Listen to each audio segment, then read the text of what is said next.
Hello everyone, and welcome back to FTB Infinity. Last time we left off, we were working on some Britannia stuff. I've currently depleted my mana pools, so we are not able to make any more Terra Steel. So we're going to have to wait for that to recharge. It should be pretty steadily, though, building up. Hopefully. Regardless, that'll keep running in the background. What I want to do today is we've done a little bit of Britannia. I'd like to get back into Thaumcraft today. Ideally, I would like to work towards building ourselves a crafting scepter. So if we go under Thaumaturgy, we'll see that there's a whole bunch of recipes here, one of which is crafting scepters, and they're basically just the same as wand, except they have an additional capacity. I think they have an additional 50% capacity. So in the case of the thaumium, or of the living wood, or not living wood, silver wood tier of wand, they go up to 150, and then the viz discount for that cap, or for that scepter, is determined by the cap. Sorry. And they also require primal charm. So, first thing first, we're going to want to decide what kind of material we want the wand to be made out of. Obviously, we're going to want silver wood because that has the highest capacity. Why am I in the thaumium cap? I'm meant to be on here. So we're definitely going to want a silver wood rod. Definitely not a question. But the thing is, I don't want a thaumium wand cap. And I know some of you are probably surprised by that. Because as far as we've seen, that's the best cap I'm capable of making. But the thing is, there's another cap that I can make, that I want to make. And to make that cap, we're going to need to do a little bit of research. And this is probably going to tie in with an episode of a tutorial that I'm going to make. So first things first, we're going to need some paper, and we're going to do some research. I've done the majority of the research in the Thaumonomicon off camera, with the exception of a few key types of research. Reason being that I want to show this mechanic off in a way that I can show you guys how it works. Really, you can just go directly for the table? I don't need this guy? Okay, whatever. I'm sure I'll find a use for him eventually. Okay, anyway, back to what I was doing. So, the key researches that I have not tackled are anything containing warp. And right now, we're about to go on a warp spree. Try to gather a ton of warp. So, the easiest way to do this is to choose something that you can research that gives you a whole ton of warp. So you'll see that the things will have like this cloud of purple around them. If you mouse over it, it will say that it is forbidden knowledge, and then in parentheses there, you'll see that it has a rating. So we've got minor, we've got, that's also minor, we've got moderate, oh, we've got, where's something that I've already done? There we go, mostly harmless. Oh, I haven't done this one. Okay, let's do this one. So mostly harmless, so you'll see in the bottom right of my screen, very faintly, there was a message there. Let's see if I can't get another one real quick. Let's see, is there one that I can just purchase outright? Probably not. I think I've, for the most part, done all that. Okay, well, let's just start with the basics. So we'll start by trying to finish off the wand category here. So we're going to buy the Wand Focus of 9 Hells research. And then we'll quickly knock that out of the park. Okay, let's see. The common denominator here is going to be, I don't know, order, I guess? Yeah, probably.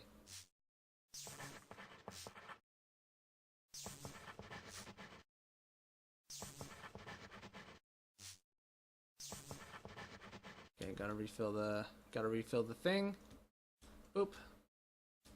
And then let's see, how do I get from Ignis to Ordo? Probably through Potentia. And in fact, yes.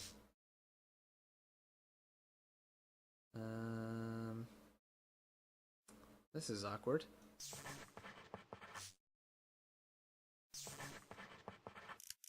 Okay, I'm just gonna use Vitreous for the rest. Okay, wand focus of 9 hells. So, pay attention to the bottom right screen. You may not be able to make it out clearly, but there'll be a message that shows there. I'll read it out for you guys. So, you have gained warp and you have gained permanent warp. So, the distinction between the two is that normal warp can be washed away. We'll get more on that eventually, I'm sure. But it is using technology you get in alchemy. It's using this little branch right here. All of that is to get rid of the normal warp. Permanent warp is a little bit more tricky. As far as I know, there's no real way to get rid of it, hence the term permanent. And as a result, you're kind of stuck with it. But basically, what we're trying to do right now is we're trying to get our warp up high enough to unlock a new branch of research. I'm just going to buy that because I want to finish this page. Oh. And now we've just witnessed a warp effect. It doesn't look like it did anything, but gives us a little sound effect show there, and so on and so forth. Alright. So next I'll move down to alchemy and we'll start looking at what we can do in here to get some warp. So it looks like we just have the bottled taint and the liquid death. So bottled taint, Perditio looks like it's going to be the easiest thing to use here. So first thing, we're going to go Vintium, Perditio, Perditio. Then I believe Venenum is, yep, also Perditio. And Venenum has very little use, so I'm just going to put it right there. And then I can do let's see. And there you go. Bottled taint. Oh, let me actually go over these things as we research them, because why not? So, the wand focus of 9 hells allows you to summon hellbats that will just attack any nearby enemies. So there you go. The bottled taint allows you to intentionally spread taint. I don't know why you would, but whatever. Maybe to grief someone. I wouldn't recommend that, though. Never recommend griefing. Alright, so now we'll do liquid death. This one is actually very useful. So we'll probably actually tackle this at some point.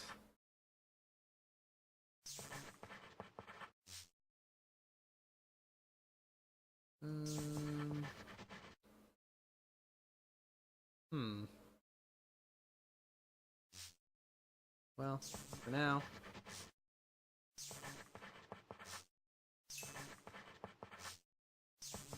Okay. And then, let's see.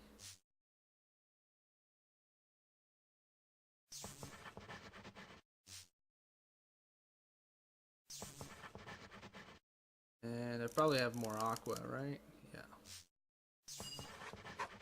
There we go, liquid death. And we're gaining warp at record speeds.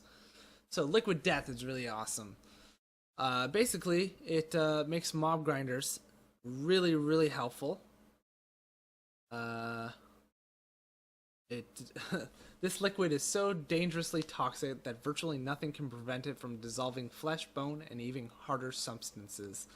Nothing alive, or that even displays the semblance of life, can survive it. Apart from obvious practical applications, this vile substance has another interesting property.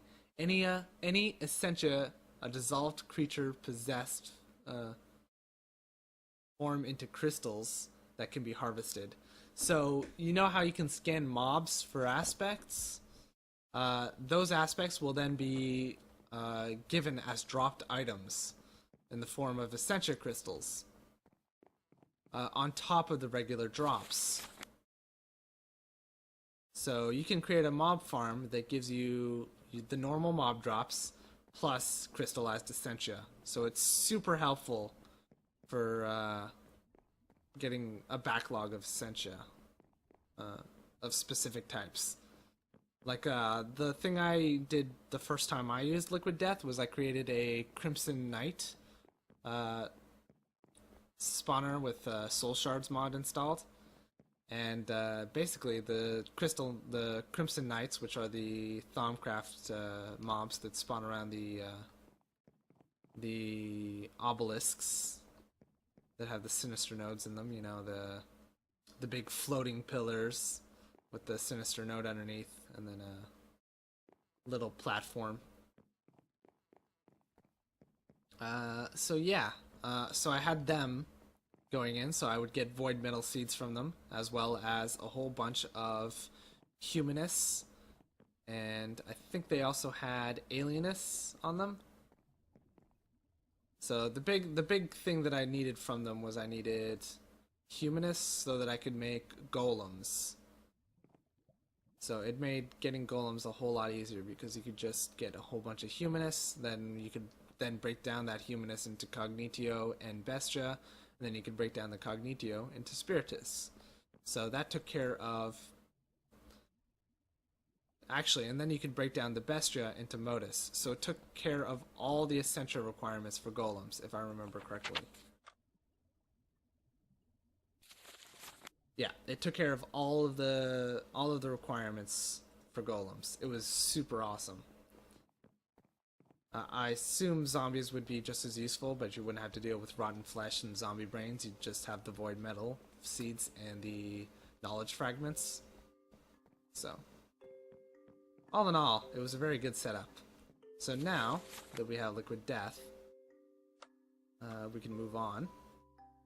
So we'll go down to Artifice now, and we'll try to get as much as we can. So we'll get the Sinister Lodestone.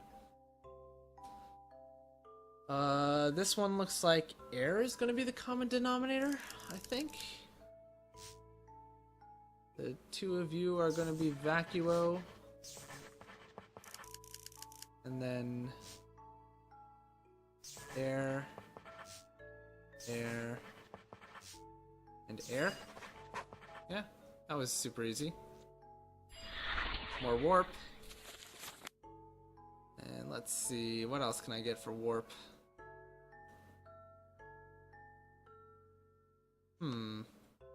Apparently I'm missing a piece of something to scan here.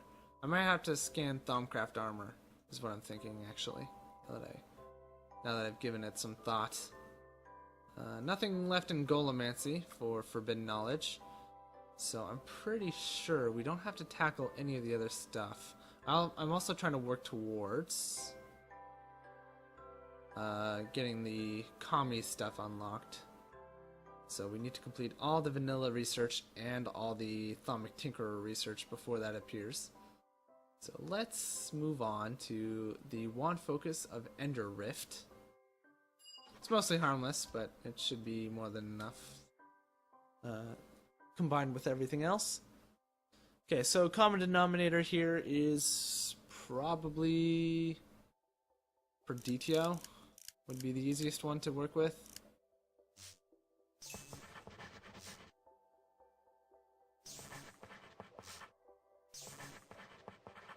And then let's see, Tenebrae, Vacuo, nope, Vacuo, Perditio, something. Yeah, there you go.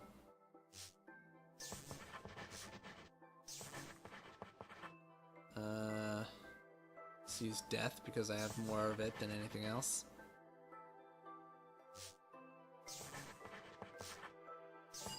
There we go, easy peasy.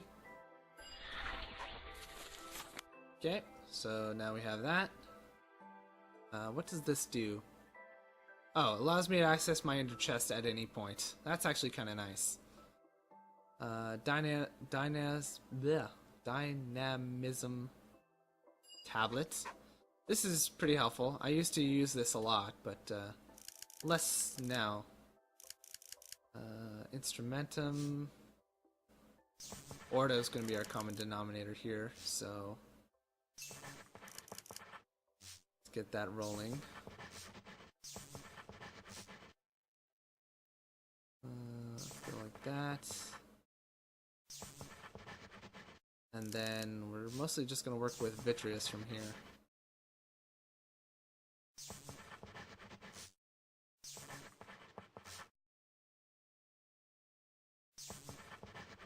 Okay.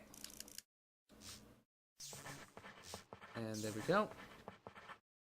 And Vitreous. And Ordo. Okay. So what this thing does, it allows you to animate basically any tool, any block, really, anything. So what I used to do is I would put a fortune pick on it, and there were some ores in an earlier version of Feed the Beast that could not be pulverized or so on and so forth. So what I would do is I would make an auto smelt fortune pick, and I would just have it on the dynamism tablet constantly picking whatever the ores were as my laser drill was generating them. I had something that pumped the ore into a block placer, which would then place the block, which would then get hit by the pick, and then that would be sucked up by a vacuum hopper and shipped off into storage and processing. So don't have much use for it anymore, but it was definitely very helpful. So next thing we'll do is mob summoning. I don't know that I've ever used this device before, so we'll see what this can do. Common denominator is probably Ignis?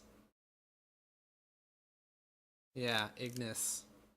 So we'll do that by getting... there's Humanus. Cognitio. Ignis.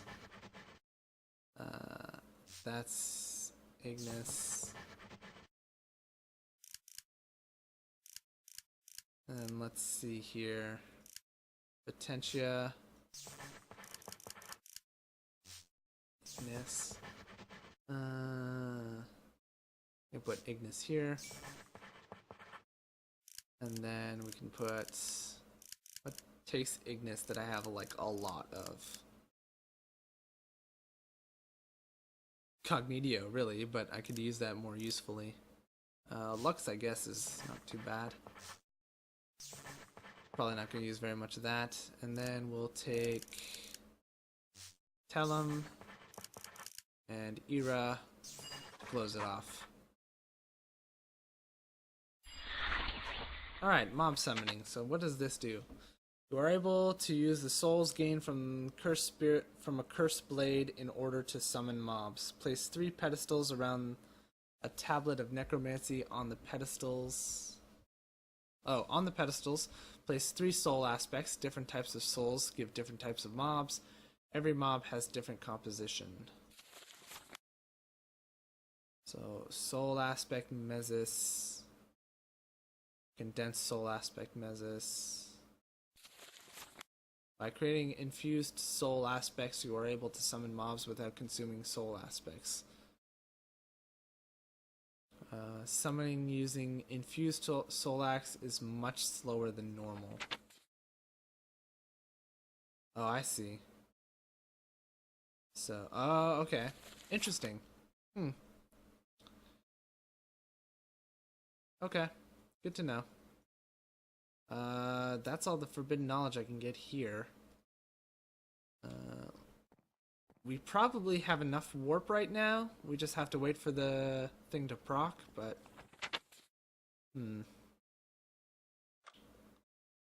It probably wouldn't help to get more. And there's quite a few I can get in the actual forbidden knowledge mod. I'm just gonna grab that because I can. Okay, so if I wanted to get something like really good right now, is there anything in here that's taboo? Not yet. No. The Wrath Cage is moderate, so let's finish off the episode with this. And then hopefully by the next one we'll have ourselves our little setup here. I'm gonna go with Ignis again, because I think that'll be the easiest one to get to.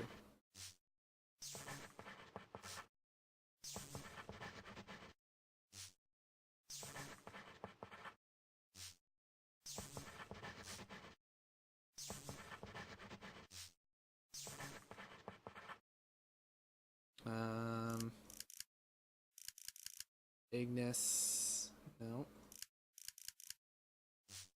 Tell him. Ignis. Tell him. Era. There we go. Wrath Cage. More warp. And the Wrath Cage is basically like a mob spawner. It's a little bit more intricate than the Soul Shards mod, but it's essentially the same concept. Although you have to provide it with Essentia fuel, I believe. Yeah.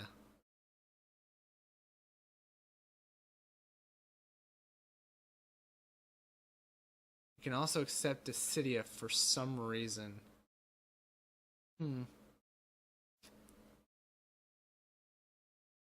But yeah, as far as I know, you cannot power it with just Centivis. Yeah. Oh well. But that's going to do it for this episode. So thank you all for watching. I hope you've enjoyed all that fun stuff as always. I'm sure that between episodes here, I'll manage to, while I do some off-camera work, the event will proc and we'll have ourselves the chapter of the Thaumonomicon that I'm looking for. Hopefully. If not, we'll do a little bit more warp stuff next time. Hopefully not too much more. But yeah. Regardless, thank you all for watching. I hope you've enjoyed all that fun stuff as always. If you did enjoy, please consider leaving a like, leaving a comment. Any and all feedback is very much appreciated, and I do love hearing from you guys. If you want to keep up to date with this series, please consider subscribing. It also helps me out a lot, and you'll get notified every single time a new episode comes live. New episodes of FTB come out every Tuesday, Thursday, and Saturday at 5 p.m. Eastern Time. That's -5 GMT for anybody overseas. And yeah, I will see you all in the next one. Bye for now.